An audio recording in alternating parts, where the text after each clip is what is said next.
The Gold Star name came into being in motorcycling circles in 1938, and from there on it became a byword for affordable performance motorcycling.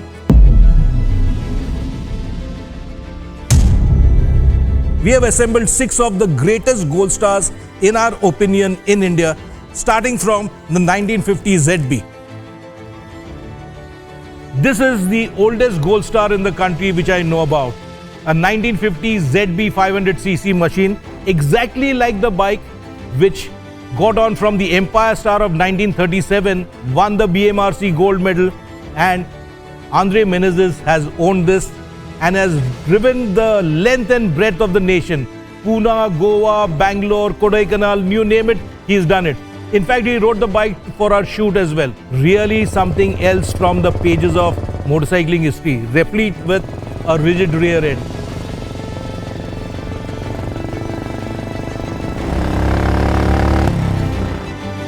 This is Ruben Solomon's 1954 CB34 500cc Gold Star.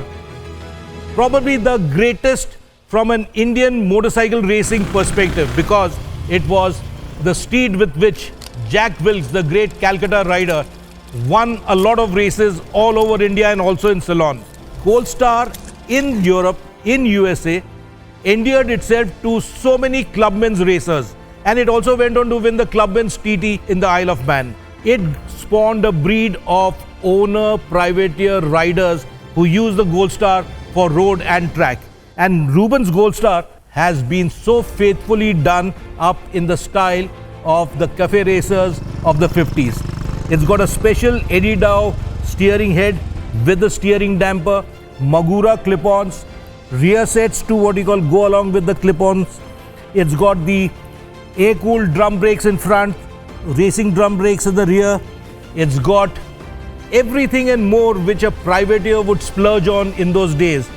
It's done over 50,000 miles racing and on road here in India, and it's in stunning shape.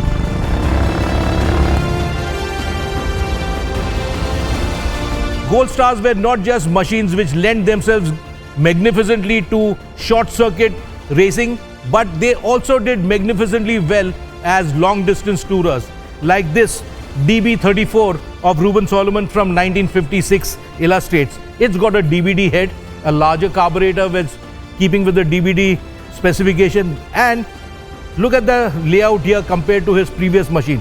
A flatter, higher, taller handlebar, meters right again in your face, an ample seat for 2 if need be, and a glorious capability of running all day long between 80 and 90 miles per hour. You have probably heard the term stop press. Something of import would be there to have it disseminated in the daily newsprint or whatever. This is a bike which belonged to a top-notch printer in Bombay, Neville Nalaset of R. Nauroji and Company. It's a DB34 1955 model. It did the daily dash from Khushrubagh to Baikala and back. It was virtually a short circuit scratch race for him every time he did that. And right now this bike is owned by his daughter. But before that, this bike belonged to Noos Contractor. Probably the greatest cinematographer, come motorcyclist, come adventurer, come author. He rode this bike not once but twice from India to London and back. And on the second of his transcontinental journeys, he had the bike completely restored by Eddie Dow, the doyen of British BSA Gold Star experts. Everything you see on the bike is how Noos got Eddie Dow to ring his magic onto this machine. And it is exquisite to behold. Don't let the buff tank blind you, because there are so many other great bits on this bike to truly delight in.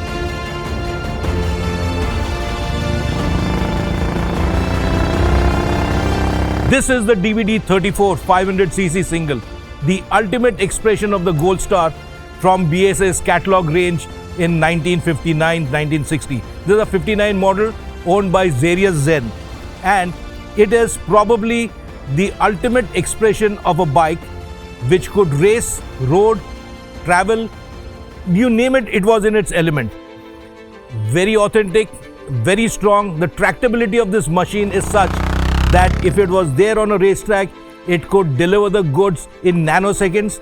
At the same time, it has the capability of going long distances all day long, lugging around in fourth gear.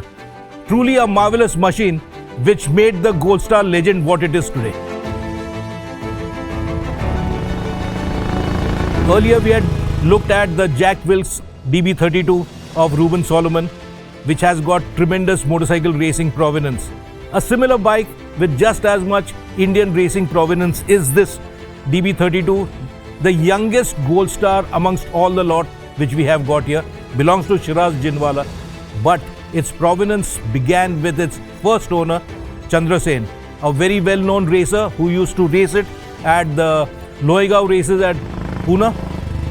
From Deccan Motorcycle Sports Club's days, it also passed on to Ashwin Tijoriwala, who raced it in the 1967 Juhu Grand Prix, the last race meet organized by the Deccan Motorcycle Sports Club. This bike is authentically restored to what a clubman's Gold Star would have looked like in 1960. It's got the bells and whistles, but absolutely in form as per the catalogue and as per the specifications which were allowed then. And also amongst all the 6 great Gold Stars which we are featuring here, this is not just the youngest of the lot, but it is also the smallest of the lot. This being a rare 350cc version which we have got amongst our midst. This is a bike which is truly ethereal to behold. 6 great machines, 350cc to 500. Road going bikes, touring bikes, bikes which went and did their bit on the racetrack. We had them all. What a wonderful exhibition of single cylinder British muscle from the 50s and 60s.